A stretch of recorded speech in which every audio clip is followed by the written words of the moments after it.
Good day, YouTube. Back on the CJ7 here. We're working on the inside now. Under the hood's all done, engine's running. You can see she's a little muddy. I already took it for a first test drive. I'll just show you what I got done on the interior here. Got some Smitty built XRC seats in there. New seat risers and seat sliders. Seat sliders I got from Jags. They're just a cheapy generic set. Not that there's a whole lot of adjustment in the CJ, but there's a little bit. And well, I'm the only one driving it, at least for now, till my kids grow up and they're asking for the car keys. Screw that, they can take their mother's Honda. So I put sliders in it anyways for a couple of bucks. It wasn't a big deal, and it actually made it easier in the long run because it gave me more options for bolt holes and to line things up, because mounting aftermarket seats to aftermarket brackets is always fun, and I didn't want to have to drill holes, and this way I didn't have to. I did have a video showing you. It's not a big deal. Everything just bolted up, which holes you had to use. Smitty built console put in. I went with the locking one. Fits okay. Not great, but it fits. It's not even bolted in yet. It's just sitting there. I drilled the holes, put the bolts in. I just haven't gone underneath to put the nuts in yet. I kind of like the console. It's built like an Army ammo can. Nice heavy construction. Lots of storage space, and I went with the one with the radio in here. You can lock your radio in. That way you don't have to chop up the dash, which is, I guess, a good thing. If it's, you know, to me it wouldn't have been a big deal to chop up the dash, but I kind of like it in there. A hell of a lot less chance of someone stealing it when it's in there, because you can lock it, and most people aren't going to realize there's a radio there to begin with. I debated leaving the old 8-track player in the dashboard just so people will go, oh, look at this cheap prick, he didn't put a good radio in, so let's not steal it, because, well, we know CJs ain't exactly hard to break into. And now I got all this to sort out. And again, Dad had CBs and all kinds of aftermarket gauges. He had an aftermarket fuel gauge stuck into this, because the fuel gauge in this doesn't work. I just spent the last half hour tracing wires and hooking it back up, and no joy. So I can see why he put that in, because the factory fuel gauge don't work. So I'm going to end up ordering one of them. I thought about replacing the whole center cluster, but for 100 and change, nah, not for a $15 gauge.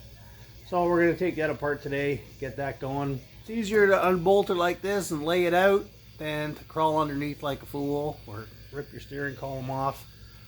Okay, so it's not really hard. There's a lot of wires, so it can be kind of scary to look at, but when you think about it, all they are is your turn signal lights and a bunch of warning lights and stuff. And of course I need a deep. Great. Okay, so pretty simple to get it out.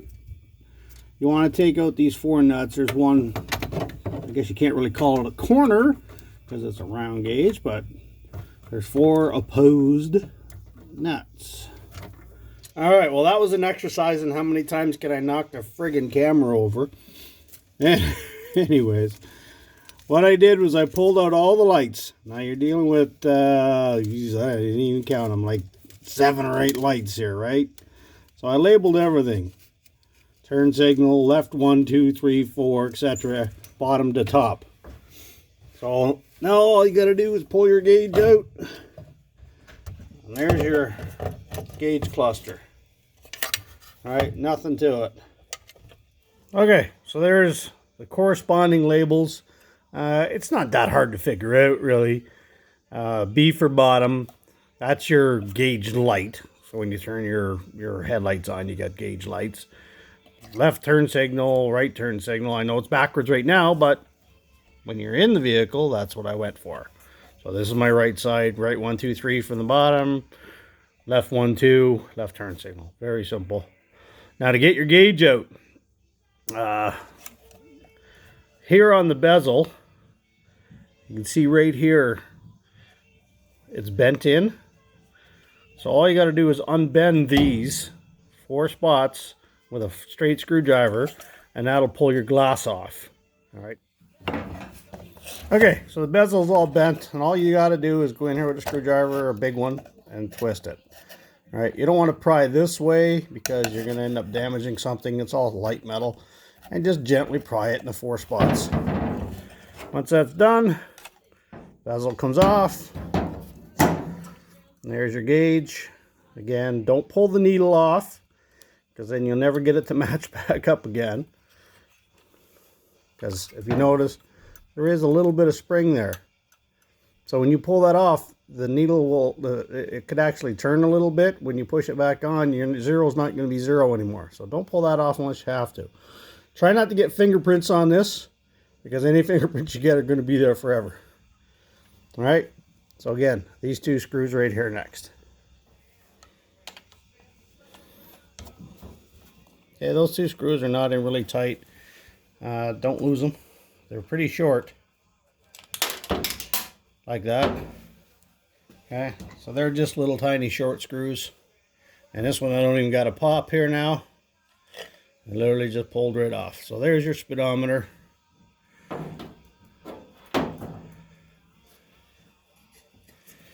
Alright, and here's the inside.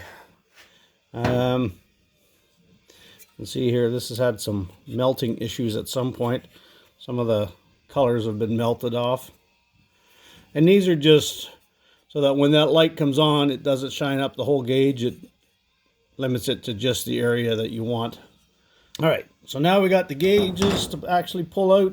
You can see now we have full access. These may pop out. Don't worry about it. It's not a big deal. So what you have to do now is find which gauge you want to change. And in my case, the fuel gauge is shot. So these 2 nuts here, and then this here is actually, it connects the power to your temp gauge. All right, so that's just a connector. So all 3 of these have to come out. And they're all the same size, just a little 10 millimeters. There's a little washer right there. And you can pull that out of the way gently. And that could be sticking. Now this is an insulator, okay, because there is power going here. Without this piece, you'll be shorting out against the case. Okay, so make sure you have that. It's in good shape. So in my case, I had to pull this off. Not a big deal. It's just kind of lightly glued in there. You can see there's the glue. It's you see the problem was there's just a little clearance area here. So there's your fuel gauge. All right, been a couple days. Got our old gauge. New one came in. All right, comes with a new insulator.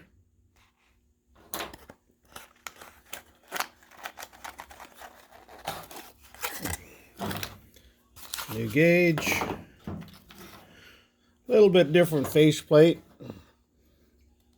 You can see the E and F are bigger. The lines are a little more pronounced, but close enough. No big deal. Gauge goes back in. I click my light insulator here back in. And of course, they're a different size. All right, so there's our gauge in. No big deal. This S will go to your switch. It's a pink wire, and the red wire goes to the A, which is your power, and nothing goes on to that. That's power back through the switch over to your other gauge. Okay, so at this point, you can put your speedometer back in. Since we're here, easy way to test if your speedometer is junk. This part right here, you can see it spins. Give her a turn. If it's moving, you know you're good. All right, for putting the speedometer back in now, just line it back in with your hole here. Gently push down, careful not to get fingerprints all over it. And you can put your 2 screws back in. And remember, they're just threading into aluminum, so you don't gotta go crazy. All right, everything's in place. It all looks good. Let's put our bezel back on. Okay, for the bezel, all I'm using is a pair of pliers here. Remember, you can't see this part of the face, only this part, so that's all you need right there. So I'm going to go around and do the other 3. and get this thing tested. I wouldn't hit it with anything if I was you. I mean, that is potential to break, so let's get that in and try it out. Okay, so all I'm testing out right now is the fuel gauge. I want to make sure it works before I put all this mess back together. These are your wires here. The power wire is the red one, orange, whatever, and the pink one here is for your fuel gauge.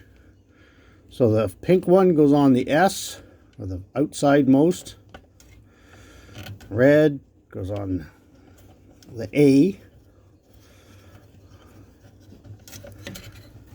And we have fuel.